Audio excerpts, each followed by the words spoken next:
നമ്മുടെ മുഖത്തിൽ കണ്ണിനൊക്കെ എങ്ങനെ നമ്മൾ കൊണ്ടുനടക്കാം? ഒരു ദിവസം അവസാനിക്കുമ്പോഴേക്കും ഒരു ദിവസം നമ്മുടെ കണ്ണുകൾ ചെയ്തു കൂട്ടിയ തിന്മകൾ നോക്കിക്കണ്ടാൽ നമുക്ക് കണ്ണ് വെക്കാനുള്ള അവകാശമുണ്ടോ? നമ്മൾ കേൾക്കുന്ന മോശപ്പെട്ട വാക്കുകളും മോശപ്പെട്ടതും ചിന്തകൾ, മോശപ്പെടുത്തുന്ന ചിന്തകൾ ഉണ്ടാക്കുന്ന സംസാരങ്ങൾ നമ്മുടെ കാതുകൾ കേട്ടുകഴിഞ്ഞതിൽ പിന്നെ കേൾക്കാനുള്ള അല്ലാഹു നൽകിയ നമ്മുടെ സെൻസ് ഓഫ് ഹിയറിംഗ്, നമ്മുടെ ഹിയറിംഗ് ഫാക്കൽറ്റി, ഇത് നമുക്ക് കൊണ്ടു നടക്കാൻ വല്ല മോറൽ അവകാശവുമുണ്ടോ? ചിന്തിച്ചു നോക്കി. ഒരൊറ്റ നോട്ടത്തിനാ മഹാനായ ഖസ്വാൻ റഹിമഹുല്ലാ കണ്ണങ്ങടിച്ചു പൊട്ടിച്ചത്. ഒരൊറ്റ നോട്ടത്തിന് വിചാരണ ചെയ്യാൻ മഹത്തുക്കളിൽപ്പെട്ട ഒരു മഹാനുഭാവൻ ഒരു പെണ്ണിനെ കാണാനിടയായപ്പോ നോക്കി കഴിഞ്ഞപ്പോൾ ഉടനെ തീരുമാനമെടുത്തതാണ്, എന്റെ ശരീരമേ, അള്ളാഹു നോക്കരുതെന്ന് പറഞ്ഞ, അള്ളാഹു കാണരുതെന്ന് പറഞ്ഞ, അള്ളാഹു സംസാരിക്കരുതെന്ന് പറഞ്ഞ ഒരു പെണ്ണിനെ നീ നോക്കി ആസ്വദിച്ചതിന്റെ പേരിൽ ഇനി മരണം വരെ തണുത്ത വെള്ളം കുടിക്കാൻ ഞാൻ നിന്നെ സമ്മതിക്കില്ല. അതിൽ പിന്നെ തണുത്ത വെള്ളം അദ്ദേഹം കുടിച്ചിട്ടില്ലത്രേ, ചുടുവെള്ളം കുടിപ്പിച്ച് ശരീരത്തെ ശിക്ഷിക്കുകയായിരുന്നു മഹാനവറുകൾ. എന്റെ ചെറുപ്പക്കാരാലോചിച്ചു നോക്കി, എത്രയാ നമ്മുടെ കണ്ണിനെ നശിപ്പിച്ചത്. വിചാരണ ചെയ്യുന്നവർ തിന്മകൾക്ക് മാത്രമല്ല വിചാരണ, ഏതെങ്കിലും അനാവശ്യമായൊരു ചോദ്യം ചോദിച്ചു പോയതിൽ പിന്നെ വിചാരണ ചെയ്തവർ ഒരു ദിവസം അവസാനിക്കുമ്പോഴേക്കും വിചാരണ ചെയ്യുന്നവനാണ് മുസ്ലിം. അവന്റെ ഒരു ദിവസം കടന്നു പോകുന്നത് കൃത്യമാണ്, അതിന് വിലയുണ്ട്, സെക്കൻഡുകൾക്ക് വിലയുണ്ട്. അവിടെ ഹസ്സാൻ ഇബ്നു അബീ സിനാൻ റഹിമഹുല്ലാ വഴിയിലൂടെ നടക്കുമ്പോ ഒരു വീട് കണ്ടപ്പോ ചോദിച്ചു, ഈ വീട് ഉണ്ടാക്കിയിട്ട് എത്ര കാലമായിട്ടുണ്ട്? മിമ്മതാ ബുനിയ ഹാദാ, എത്ര കാലമായി ഈ ബിൽഡിംഗ് ഇവിടെ ഉണ്ടായിട്ട്? ഒരു ചോദ്യം. നമ്മളിത് പറയുമ്പോ ഉടച്ചോനെ ഇതൊക്കെ എന്താ, ഒന്നുമല്ലാന്ന് വിചാരിക്കുന്ന സംഗതികളല്ലേ എന്ന് ചിന്തിച്ചു പോകും. വെറുതെ ചോദിച്ചു. നമ്മളൊക്കെ ചോദിക്കൂലേ, എത്ര കാലമായി ഈ ബിൽഡിംഗ് ഇവിടെ ഉണ്ടായിട്ട്? ഇത് എന്നെടുത്ത ബിൽഡിംഗ് ആണ്. വെറുതെ ചോദിച്ചു. എന്നിട്ട് ശരീരത്തോട് മുൻതിരിഞ്ഞുകൊണ്ട് ശരീരത്തോട് ചോദിച്ചു, തസ്അലീന അമ്മാ ലാ യഅനീക്, നിനക്ക് ആവശ്യമില്ലാത്തത് നീ ചോദിച്ചുവല്ലേ ശരീരമേ? ആവശ്യമില്ലാത്തത് ചോദിച്ചില്ലേ? അത് ചോദിക്കേണ്ട വല്ല കാര്യം ഉണ്ടായിരുന്നു? അത് എന്നെടുത്തോട്ടെ, എത്ര കാലം മുമ്പ് എടുത്തോട്ടെ, നിനക്കെന്ത് കാര്യം ശരീരമേ?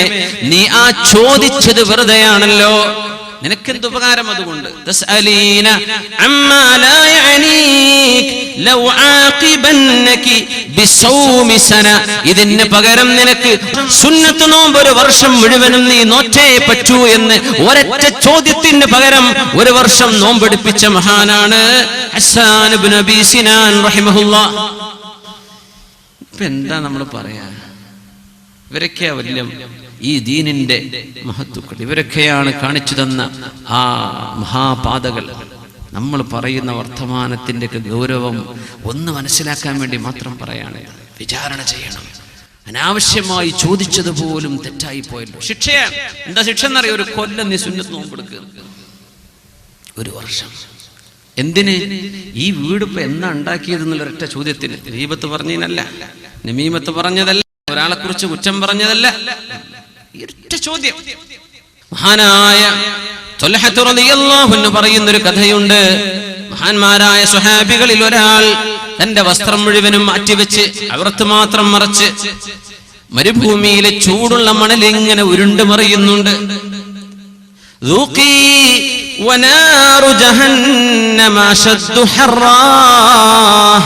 ശരീരമേ നീ ആസ്വദിക്ക്, നരകത്തിന് ഇതിനേക്കാളും ചൂടുണ്ട്, നരകത്തിന് ഇതിലേറെ ചൂടുണ്ട്, നീ അങ്ങ് അനുഭവിക്കുക എന്ന് പറഞ്ഞ സ്വന്തം ശരീരത്തെ ചുട്ടുപൊള്ളുന്ന മണലിൽ ഇങ്ങനെ ഉരുട്ടുന്നു. അജീഫത്തും ബില്ലൈൽ ബത്താലത്തും ബിന്നഹാർ, രാത്രി ഒരു നന്മയും ചെയ്യാതെ ശവം പോലെ ഉറങ്ങുകയാണല്ലേ നീ. രാത്രി തഹജ്ജുദ് നിസ്കരിച്ചിട്ടില്ല, രാത്രി നന്മ ചെയ്തിട്ടില്ല, ഹദ്ദാദ് റാത്തീബ് ചൊല്ലിയിട്ടില്ല, സൂറത്ത് തബാറക്ക് ഓതിയിട്ടില്ല, സൂറത്ത് സജദ ഓതിയിട്ടില്ല. അജീഫത്തും ബില്ലൈൽ, രാത്രി നീ ഇങ്ങനെ ശവമായി കിടക്കുകയും ബത്താലത്തും ബിന്നഹാർ, പകലിലാണെങ്കിലോ ഒരു നന്മയും ചെയ്യാതെ വെറുതെ നടക്കുന്ന ശരീരമേ, ഈ നരകത്തിന്റെ ചൂട് ഇതിനേക്കാളും വലുതാണ്, ഭൂമിയിലെ ചൂട് നീ ഒന്ന് ആസ്വദിക്കുക എന്ന് പറഞ്ഞ് തന്റെ ശരീരത്തെ പൊള്ളിപ്പിക്കുന്ന ഒരു സുഹാബിയുടെ കഥ പറഞ്ഞത് മഹാനായ ത്വൽഹത്ത് റളിയല്ലാഹു അൻഹു. അങ്ങനെ ഉരുണ്ട് ശരീരത്തോട് തന്നെ പറഞ്ഞുകൊണ്ടിരിക്കുമ്പോ അങ്ങപ്പുറത്ത് ഒരു തണലിൽ നിൽക്കുന്നുണ്ട് അഷ്റഫുൽ ഖൽഖ് സ്വല്ലല്ലാഹു അലൈഹി വസല്ലം. അവിടുത്തെ മുറബ്ബിയാണ്, നബിയാണ്, മുസക്കിയാണ് അഷ്റഫുൽ ഖൽഖ്. അല്ലാഹുവിന്റെ റസൂലിനെ കണ്ടപ്പോൾ ഓടിച്ചെന്നു. എന്നിട്ട് പറഞ്ഞു, യാ റസൂലല്ലാഹ് ഗലബത്നി നഫ്സി, ഗലബത്നി നഫ്സി, നബിയേ ഞാൻ പിടിച്ചെടുത്ത് തന്നെ കിട്ടുന്നില്ല നബിയേ, എന്റെ ശരീരം ഞാൻ പറഞ്ഞത് കേൾക്കുന്നില്ല നബിയേ. അല്ലാഹുവിന്റെ റസൂലിന്റെ മറുപടി, അലം യകുൽ ലക ബുദ്ദുൻ മിനല്ലദീ സനഅത്, നിങ്ങൾ ഇതൊക്കെ ചെയ്യേണ്ട കാര്യമുണ്ടായിരുന്നുവോ? നിങ്ങളുടെ ഈ വിചാരണ കാരണം അമാ ഖദ് ഫുതിഹത് ലക അബ്വാബുസ് സമാ, ആകാശലോകത്തിന്റെ കവാടങ്ങൾ നിങ്ങൾക്ക് വേണ്ടി തുറക്കപ്പെട്ടുവല്ലോ. വലഖദ് ബാഹല്ലാഹു ബികൽ മലായിക, അല്ലാഹുവിന്റെ മാലാഖമാരോട് അല്ലാഹു നിങ്ങളെക്കുറിച്ച് അഭിമാനം പറഞ്ഞിരിക്കുന്നുണ്ട്. നിങ്ങൾ ചെയ്തത് അല്ലാഹുവിന് വളരെ ഇഷ്ടമായി. എന്തൊരു വിചാരണ! അവിടുത്തെ സ്വഹാബിനോട് പറഞ്ഞു, തസവ്വദൂ മിൻ അഖീകും, നിങ്ങളുടെ ഈ കൂട്ടുകാരനെ കണ്ട് പഠിച്ചോളൂ, ഇയാളിൽ നിന്ന് നിങ്ങൾ ഭക്ഷണം സ്വീകരിച്ചോളൂ, പാഥേയം ഉണ്ടാക്കിക്കോളൂ. തസവ്വദൂ, കണ്ടു പഠിക്കുന്ന ഈ സഹോദരനെ. അപ്പൊ ഓരോരുത്തരും വന്ന് പറയാൻ തുടങ്ങി, പിന്നെ എനിക്ക് വേണ്ടി ദുആ ചെയ്യണം കേട്ടോ. വേറൊരാൾ വരുന്നു, ഫജഅല അർ-റജൂലു യഖൂൽ ഉദ്ഉ ലീ, എനിക്ക് വേണ്ടി ദുആ ചെയ്യ്, എനിക്ക് വേണ്ടി ദുആ ചെയ്യ്. ദുആ ചെയ്യാൻ നമ്മളൊക്കെ വസിയത്ത് ചെയ്യൂലേ? ഇതുപോലെ സ്വഹാബത്ത് മുഴുവനും വസിയത്ത് ചെയ്യാൻ വേണ്ടി തുടങ്ങി. അല്ലാഹുവിന്റെ റസൂൽ പറഞ്ഞു, നിങ്ങൾ ദുആ ചെയ്യുകയാണെങ്കിൽ ഉമ്മഹും, എല്ലാവർക്കും വേണ്ടി ഒന്ന് തഅമീം ചെയ്ത് ദുആ ചെയ്യിൻ, എല്ലാവർക്കും വേണ്ടി ഒന്ന് ദുആ ചെയ്ത് കൊടുക്കിൻ. സ്വഹാബി അല്ലാഹുവിന്റെ റസൂലിന്റെ മുമ്പിൽ ദുആ ചെയ്യുന്ന സംഭവം മഹാനായ ഇബ്നു അബി ദുനിയ തന്റെ അവരുടെ ഹദീസിൽ മുഹാസബത്തുൻ നഫ്സിൽ എന്ന ബാബിൽ ബഹുമാനപ്പെട്ടവർ ഉദ്ധരിക്കുന്നുണ്ട്. ആ സ്വഹാബി ദുആ ചെയ്ത് കൊടുക്കുന്നു, അല്ലാഹുമ്മ ജഅലിത് തഖ്വാ സാദഹും, അല്ലാഹുമ്മ ജഅലിത് തഖ്വാ സാദഹും, അല്ലാഹുവേ നിന്നെ കുറിച്ചുള്ള ഭയഭക്തി ഇവർക്കൊക്കെ ഭക്ഷണമായി കൊടുക്ക്. ഭക്ഷണം എന്താ? അല്ലാഹുവിനെ കുറിച്ചുള്ള ഭയഭക്തി. വജ്മഅ അലൽ ഹുദാ അംറഹും, സന്മാർഗ്ഗത്തിലേക്ക് അവരെ ചേർത്തി കൊടുക്കല്ലാഹ്. അല്ലാഹുമ്മ ജഅലിത് തഖ്വാ സാദഹും, അല്ലാഹു നമുക്കും തഖ്വ ഭക്ഷണമാക്കി തരട്ടെ. അല്ലാഹുമ്മ ജഅലിത് തഖ്വാ സാദഹും വജ്മഅ അലൽ ഹുദാ അംറഹും, സന്മാർഗ്ഗത്തിലേക്ക് അവരെ ചേർത്തേണമേ അല്ലാഹ്. ഈ ഒരു പ്രാർത്ഥന പ്രാർത്ഥിച്ചപ്പോ റസൂലുള്ളാഹി സ്വല്ലല്ലാഹു അലൈഹി വസല്ലം തങ്ങൾ പറയാൻ തുടങ്ങി, അല്ലാഹുമ്മ സദ്ദിദ്, അല്ലാഹുമ്മ സദ്ദിദ്, അല്ലാഹുമ്മ സദ്ദിദ്ഹു, പടച്ചവനെ ഈ ചെറുപ്പക്കാരനെ നേർവഴിയിൽ പിടിച്ചു നിർത്തണേ അല്ലാഹ്, നേർവഴിയിലാക്കണേ അല്ലാഹ്. ആ ചെറുപ്പക്കാരൻ പറഞ്ഞു, അല്ലാഹുമ്മ ജഅലിൽ ജന്നത മആബഹും, മറ്റൊരു ദുആ, പടച്ചവനെ ഇവർക്കൊക്കെ എത്തിച്ചേരുന്ന വീട് സ്വർഗമാക്കി കൊടുക്കല്ലാഹ്, കത്തിജ്വലിക്കുന്ന നരകമാക്കല്ലേ അല്ലാഹ്, സ്വർഗമാക്കി കൊടുക്കണേ അല്ലാഹ്.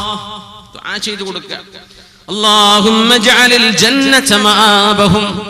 ആ പ്രാർത്ഥനയ്ക്ക് ആമീൻ പറഞ്ഞു റസൂലുള്ളാഹി സ്വല്ലല്ലാഹു അലൈഹി വസല്ലം. അതിന് ആമീൻ പറഞ്ഞു അവിടുത്തെ സ്വഹാബികൾ റിദ്വാനുല്ലാഹി അലൈഹിം അജ്മഈൻ. ദേഹം ചെയ്ത മഹത്വം എന്താണെന്നറിയോ? മണലിലൂടെ ഉരുണ്ടു പോവാണ്, ഉരുണ്ടിട്ട് നാറു ജഹന്നമ അശദ്ദു ഹർറാ, നരകത്തിന് ഇതിനേക്കാളൊക്കെ ചൂടുണ്ട് ശരീരമേ. രാത്രി നീ ഒന്നും ചെയ്യുന്നില്ലല്ലേ, പകലിൽ നീ ഒന്നും ചെയ്യുന്നില്ലല്ലേ, പകലിൽ ബത്വാല ഒരു പണിയും ചെയ്യാതെ നടക്കുകയാണല്ലേ, രാത്രി ശവം പോലെ കിടന്നുറങ്ങാണല്ലേ, നീ അനുഭവിക്കേ എന്ന് പറഞ്ഞ് ശരീരത്തെ വിചാരണ ചെയ്യുന്ന സ്വഹാബിയുടെ പ്രാർത്ഥന അല്ലാഹു സ്വീകരിക്കുമെന്ന് പഠിപ്പിക്കുകയാണ് റസൂലുള്ളാഹി സ്വല്ലല്ലാഹു അലൈഹി വസല്ലം. സ്വഹാബികൾ ചെയ്ത ഈ ഒരു വിചാരണയിലേക്കാണ് നമ്മൾ ഇന്ന് ചിന്തിക്കാൻ പോകുന്നത്. നമ്മുടെ ദിവസവും നമ്മുടെ രാത്രിയും പകലും എങ്ങനെയാണ് നമുക്ക് കൊണ്ടുപോകാൻ കഴിയുന്നത്, എങ്ങനെയാണ് നമ്മൾ കഴിഞ്ഞു കടക്കേണ്ടത്? അല്ലാഹു നമുക്ക് നിശ്ചയിച്ച ആയുസ് സെക്കൻഡുകളാണ്. അല്ലാഹുവിന്റെ പൊരുത്തത്തിലായി സ്വീകരിക്കാൻ, അല്ലാഹു ഇഷ്ടപ്പെടുന്നത് മാത്രം ചെയ്ത് ജീവിക്കാൻ റഹ്മാനായ അല്ലാഹുവേ നീ ഞങ്ങൾക്ക് തൗഫീഖ് തരണേ പടച്ചവനെ. നേരം പുലരാണല്ലേ, നേരം പുലരുമ്പോ എന്താ ചൊല്ലുന്നത്? അൽഹംദുലില്ലാഹ് അൽഹംദുലില്ലാഹില്ലദീ അഹ്യാനി ബഅദമാ അമാതനി വഇലൈഹിൻ നുശൂർ. ആർക്കും ഇത് അറിയില്ല എന്ന് വിചാരിക്കുക. ഉണർന്ന ഉടനെ പറയേണ്ട വാക്ക് അൽഹംദുലില്ലാഹ്. അല്ലാഹുവേ നിനക്ക് സ്തുതി റബ്ബേ, അല്ലാഹുവേ നിനക്ക് സ്തുതി പടച്ചോനെ, നീ എന്നെ വിട്ടില്ലേ. കിടന്നുറങ്ങുമ്പോൾ ചൊല്ലിയത് എന്തായിരുന്നു? ബിസ്മിക റബ്ബി വദഅതു ജംബി വബിക അർഫഉ ഇൻ അംസക്ത നഫ്സി ഫർഹംഹാ വഇൻ അർസൽതഹാ ഫഹ്ഫദ്ഹാ ബിമാ തഹ്ഫളു ബിഹി ഇബാദകസ് സ്വാലിഹീൻ. അങ്ങനെ കിടന്നുറങ്ങിയവനാണ് മുസ്ലിം. അൽഹംദുലില്ലാഹ്, നിനക്ക് സ്തുതി അല്ലാഹ്. അല്ലദീ അഹ്യാനാ, നീയാണല്ലോ അല്ലാഹുവേ ഞങ്ങളുടെ ശരീരത്തിലേക്ക് ജീവൻ മടക്കിവിട്ടത്. ബഅദമാ അമാതനാ, ഞങ്ങളെ മരിപ്പിച്ചതിന്റെ ശേഷം. ഞങ്ങൾ മരിച്ചിരിക്കുകയായിരുന്നു ഉറക്കത്തിൽ. ഓർമ്മ ഉണ്ടായിട്ടില്ല എവിടെയാണ് ഞാനെന്ന്. നടന്നതൊന്നുമേ ഞാൻ അറിഞ്ഞിട്ടില്ല, ഞാൻ ഉറങ്ങുകയായിരുന്നു. അങ്ങനല്ലേ പറയാം.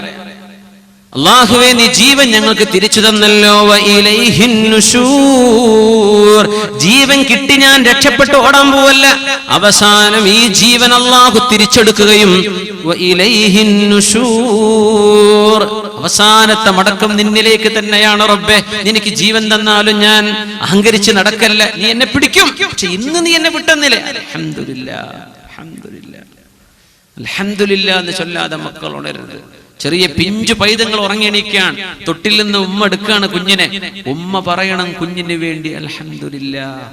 കുഞ്ഞിനെ തൊട്ടിയിലേക്ക് ഉറക്കാൻ വേണ്ടി കിടത്തുകയാണ്. ഉമ്മ പറയണം ബിസ്മില്ലാഹ്, അല്ലാഹുവിന്റെ നാമത്തിൽ. കിടന്നുറങ്ങുമ്പോൾ ചൊല്ലിയത് അല്ലാഹുവേ ബിസ്മിക റബ്ബി, നിന്റെ നാമത്തിൽ എന്റെ ശരീരം ഞാൻ കിടത്തുകയാണ്. അല്ലാഹ് വദഅതു ജംബി, എന്റെ പാർശ്വഭാഗം, എന്റെ സൈഡ് എന്ന് വലത്തേക്ക് തിരിഞ്ഞാണ് കിടക്കണത്. അതുകൊണ്ട് അങ്ങനെ പറയുന്നത്. ഞാൻ എന്റെ ശരീരത്തിന്റെ സൈഡ് നിന്നിലേക്ക് മുൻനിർത്തി ഞാൻ കിടത്തിയിരിക്കുന്നു റബ്ബേ. നീ എങ്ങാനും എന്നത് ഉയർത്താൻ അനുവദിച്ചാൽ മാത്രമേ അല്ലാഹുവേ എനിക്ക് എന്റെ ശരീരത്തെ ഉയർത്താൻ പറ്റൂ. ഇന്നംസക്ത നഫ്സി ഫർഹംഹാ, നീ എന്റെ റൂഹിനങ്ങ് പിടിച്ചു വെക്കുകയാണെങ്കിൽ, ഈ ഉറക്കത്തിൽ നീ എങ്ങാനും എന്നെ മരിപ്പിക്കുകയാണെങ്കിൽ ഫർഹംഹാ, എന്റെ ശരീരത്തോട് റഹ്മത്ത് ചെയ്യണേ അല്ലാഹ്. ഇതൊക്കെ നമ്മൾ ചൊല്ലി കിടക്കുന്നത് എന്തൊരു ദിക്റാണ്. നാളെ നേരം പുലരുമ്പോൾ നീ എന്റെ റൂഹിനെ തിരിച്ചുവിടുകയാണെങ്കിൽ, ഉറക്കത്തിന് എഴുന്നേൽക്കാൻ എപ്പോഴെങ്കിലും നീ എന്നെ അനുവദിക്കുകയാണെങ്കിൽ